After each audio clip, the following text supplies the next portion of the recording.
Hi, my name's Matt and I'd like to welcome you to this Zinniac video, which is part of our P3O Foundation training course.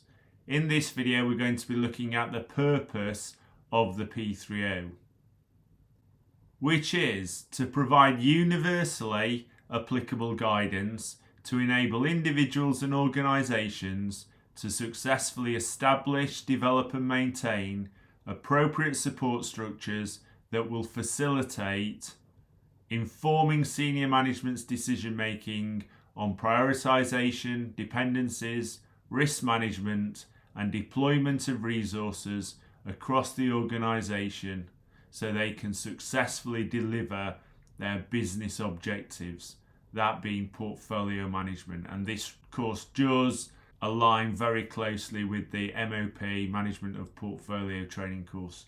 And in that course, I talk a lot about making informed, conscious, timely decisions, and we'll be mentioning that in this course as well. And you can see there, we're talking about informing senior management's decision making. So we know senior management is about making decisions. We want those decisions to be conscious, timely, and informed.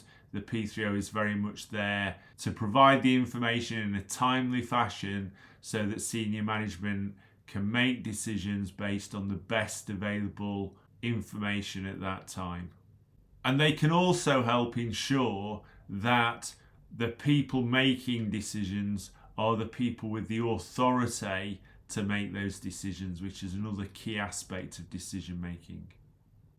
The P3O will also facilitate delivery of programs and projects, and they can provide support structures to programs and projects, and we'll see that in program officers and project officers, those temporary officers that are created to support the temporary programs and projects.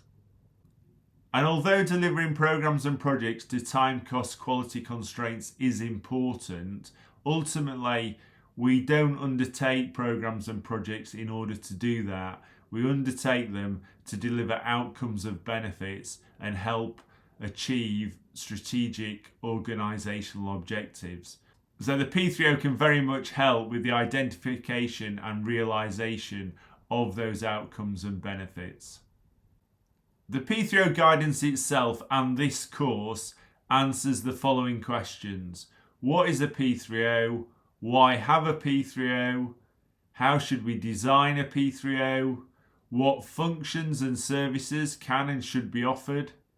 How do we implement or re-energise a P3O? And how do we operate a P3O? So we'll be covering all that as we move through the course. But that brings us to the end of this short lesson, looking at the purpose of the P3O. In the next lesson, we'll be looking at the organisational context and introducing some key definitions that you need to know for the foundation exam. So do join me there.